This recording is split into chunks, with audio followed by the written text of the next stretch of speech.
Reshut Harav Uri Cherki, chers amis, mesdames, messieurs, évidemment, c'était pour moi une sorte de devoir de reconnaissance pour celui qui a été un aspirateur concret des fils de Noé, des Bnei Noach, de lui rendre hommage aujourd'hui, et je vous félicite de votre très belle initiative de commencer par Lyon, et qu'effectivement, Lyon a toujours été une pionnière dans le dialogue interreligieux entre les religions monothéistes particulièrement, mais le dénominateur commun, ce sont les Bnei Noach, les fils de Noé, puisque le peuple juif, au départ, avant Noé, était également originaire d'Adam Arishon, comme vous tous, d'Abraham Avinu, évidemment plus tard, mais qu'évidemment, l'hébreu antique était lui-même un Ben Noach. Tout a changé à partir du Matan Torah, où le peuple juif a été soumis globalement aux 613 mitzvot, aux 613 commandements, peuple choisi pour être Goy Kadosh, un peuple saint, Mamlechet Kohanim, un royaume de prêtres, mais qui ne se prétend pas supérieur aux autres, mais qui a au contraire beaucoup plus de charges. Et par contre, l'humanité est invitée à respecter les 7 lois noachides, qui sont bien précisées d'ailleurs dans la Gemara de Sanhedrin 56a et 56b, etc., où nous voyons qu'il est rappelé ces 7 obligations que vous connaissez certainement sur le bout des doigts, les 3 péchés fondamentaux qui concernent l'ensemble de l'humanité, à savoir l'interdiction de commettre un meurtre, ce qu'on appelle en hébreu shofichut damim, l'interdiction de pratiquer l'idolâtrie, avodah zara. 3e interdiction, eh bien, c'est également l'interdiction de pratiquer des unions illicites comme l'adultère ou l'inceste, et puis l'interdiction du vol, l'interdiction d'arracher un organe à un animal vivant, mais également il y a une autre interdiction qui pourrait nous échapper, l'interdiction de blasphémer. Et enfin, le tout, l'obligation de pratiquer des lois, cela veut dire les dinim, en fait, d'organiser un Beit-Din, c'est-à-dire un tribunal, pour, au niveau régional ou au niveau de la ville, sanctionner ceux qui auraient des attitudes publiques en infraction par rapport à ce qui a été demandé. Mais toutes ces lois noachides sont en fait des lois qui ne sont pas inspirées par la seule raison.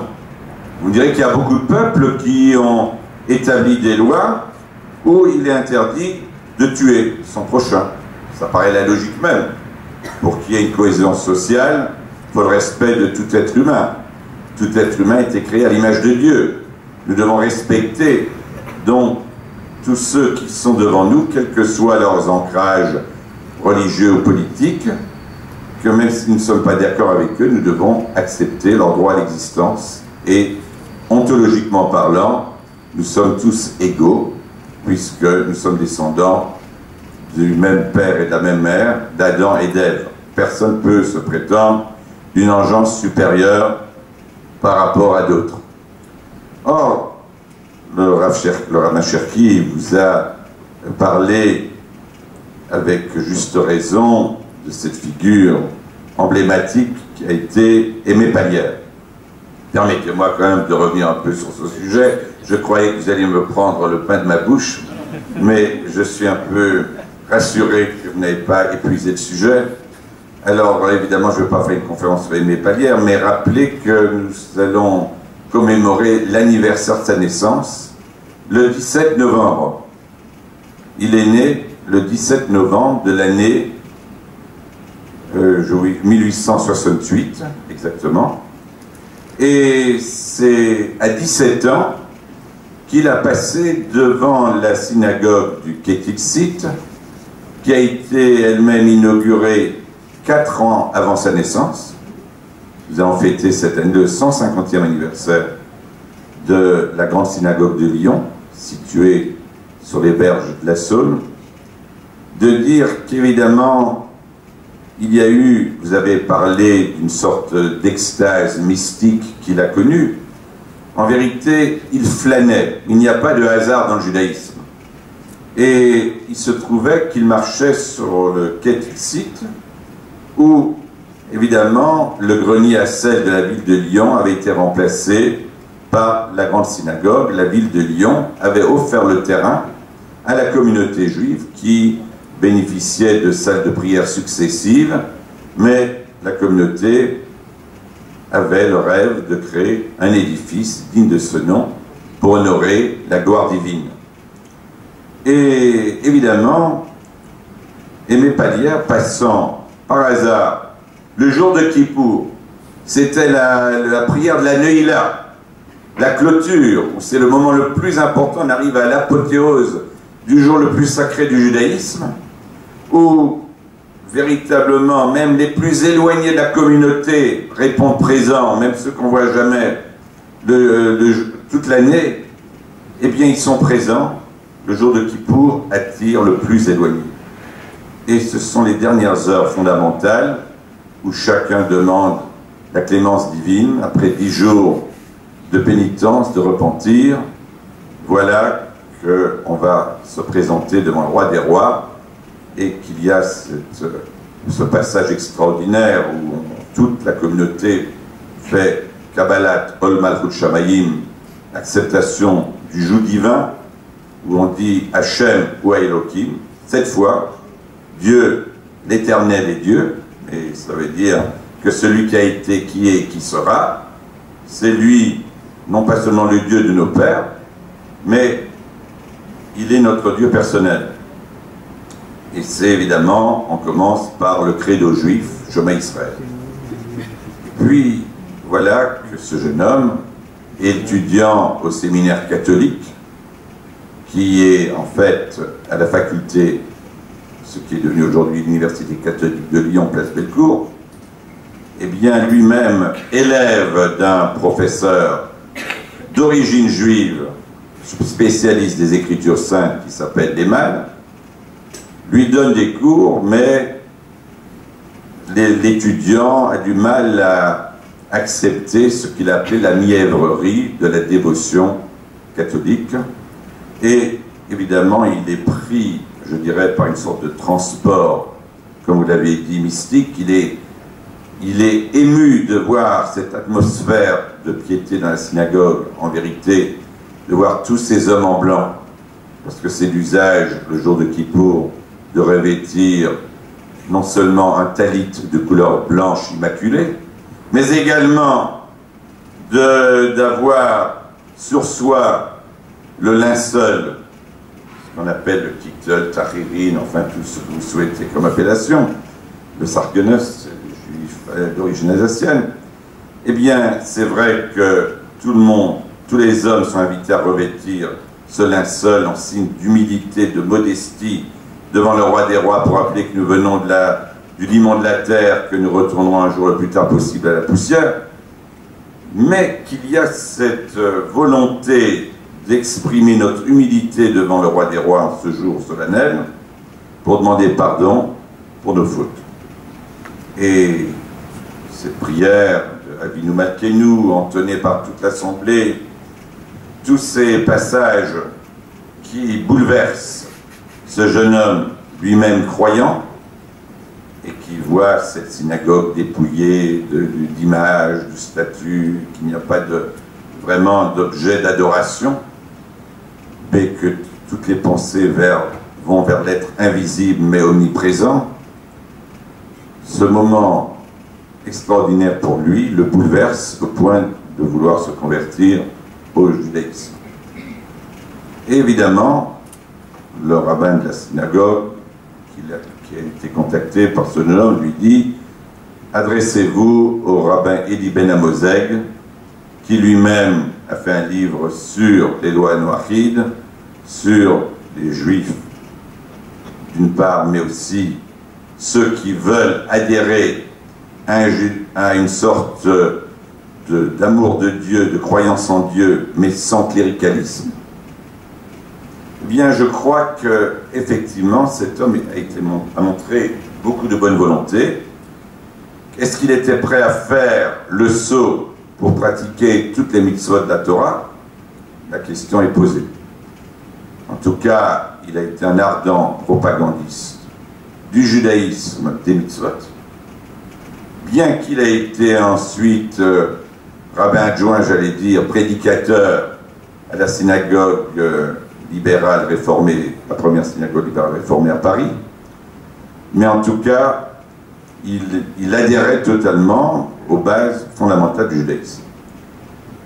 Il s'est trouvé qu'il a même été très important au niveau du Keren Kayemet Israël. Il a eu un rôle très important pour la fondation de, je dirais, l'intérêt que l'on doit avoir pour la résurrection de la terre d'Israël à travers la production agricole, les forêts d'Israël, c'est également un signe des temps messianiques, lorsqu'il y aura une renaissance agricole en terre d'Israël. Et puis il a terminé sa vie dans la pauvreté la plus absolue. Il a été enterré avec les sacrements de l'Église, mais il avait demandé un kaddish, c'est pour ça que vous avez dit que c'était une opération un peu ratée de sa part. En tout cas, il a été un pionnier dans ce domaine, et je voudrais dire qu'aujourd'hui, le noirisme devrait connaître beaucoup plus d'intérêt, compte tenu que combien sont des personnes, des individus qui n'adhèrent plus aux religions déçues par le comportement de ces clercs, que nous voyons de plus en plus une sorte d'effondrement de toutes les idéologies. Le judaïsme se particularise en ce sens qu'il n'a jamais voulu faire de prosélytisme. C'est-à-dire qu'on considère que tous les hommes qui respectent les lois des fils de Noé, mais le font pas simplement parce que leur raison les incite à pratiquer ces lois de la morale universelle, mais surtout par crainte de Dieu, par amour de Dieu. Parce que la foi juive, c'est à la fois la crainte révérentielle de la source de vie, que tout est entre ses mains, sauf la crainte de Dieu. Tout est entre les mains du ciel, sauf la crainte de Dieu.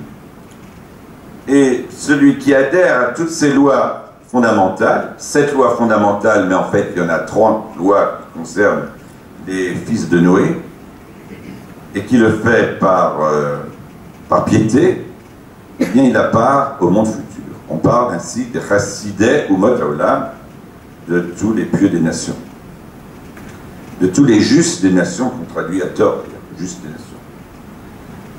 Alors, je voudrais dire que c'est effectivement tout à fait d'actualité, parce que combien sont nos frères et sœurs qui ne partagent pas forcément tous les fondements de notre foi, mais qui rejettent l'idolâtrie, qui rejettent précisément le culte des idoles, qui ont une conscience de la présence divine qui est présente dans le microcosme et dans le macrocosme, qu'on se rend compte qu'il y a des choses extraordinaires qui dépassent simplement la raison, et que, évidemment, il y a ce besoin de se référer à Dieu sans passer obligatoirement par une religion particulière. Eh bien, c'est le judaïsme qui enseigne à respecter les autres et de ne pas faire une sorte je dirais, de confiscation des consciences. Que nous respectons le libre choix des individus. La liberté humaine, elle est sacrée. C'est pourquoi nous devons dire que, contrairement aux autres religions monothéistes qui considèrent qu'il faut diffuser la vérité, sa vérité, à tout le monde, d'où les missionnaires qui partent dans le monde entier, nous rendons hommage évidemment aux grandes religions monothéistes qui ont diffusé les fondements même du judaïsme, c'est-à-dire la croyance dans la création ex nihilo, que le monde a été créé yesh me'ayin à partir de rien. Nous rendons hommage à toutes ces grandes religions monothéistes qui elles-mêmes ont diffusé la croyance dans la prophétie, dans la révélation divine, et qu'évidemment, il y a l'importance aussi de l'immortalité de l'âme, et l'importance aussi de la résurrection, la Triata Mitim. Toutes ces croyances que nous avons laissées, ou nous avons transmises à la fois chronologiquement au christianisme puis à l'islam, qui ont beaucoup emprunté au judaïsme. Et tout ceci est fondamental que le monde est en tout cas au courant de ces croyances. Je vous remercie de votre adhésion. Et c'est pour vous dire qu'effectivement, nous ne cherchons pas à nous mettre nous en valeur, mais nous remercions les grandes religions qui ont fait le travail pour nous. Nous n'avons pas assez demandé déjà pour amener les juifs au judaïsme, alors vous pensez, pour amener tous les non-juifs à la croyance dans le Dieu unique, eh bien, il y en a d'autres qui se sont chargés de ce travail, et nous les remercions, évidemment. Alors, je conclurai, je ne sais pas combien de minutes vous m'aviez accordé, je suis un homme très bavard, et que mon Dieu me pardonne. Et évidemment, pour moi, c'était aussi l'occasion de travailler, de saluer votre travail extraordinaire que vous faites dans l'organisation Britolam. D'abord, je me posais la question de quelle tendance vous étiez. Je vous connaissais de réputation individuellement, mais l'organisation, j'avais quelques craintes que cela appartenait à un courant du judaïsme que je ne reconnais pas. Bien, donc voyez-vous, je vous dis, comme je le pense, mes craintes, mais quand j'ai vu toutes les recommandations que vous avez eues des rabbinim et de regretter Rav Mordechai Eliyahu, que j'ai bien connu, qui est un homme qui est un kabbaliste, un homme vraiment extraordinaire, j'ai évidemment trouvé le bon chemin et que je suis parti le cœur gai, en sachant que vous aviez développé des sujets qui méritent d'être mieux connus au niveau de l'humanité tout entière. Donc vous représentez l'humanité tout entière. Et évidemment, chez nous, déjà, quand il y a un minyan, comme même Sodome et Gomorrhe aurait pu être sauvé s'il y avait eu un minyan, un quorum de 10 hommes, de 10 êtres humains. Alors, nous savons, par exemple, la communauté juive, il faut qu'il y ait, pour un office public, au moins 10 hommes pour assurer l'office public. Eh bien, voyez-vous, vous avez largement dépassé ce chiffre déjà, donc vous avez sauvé l'humanité tout entière. Je vous en remercie.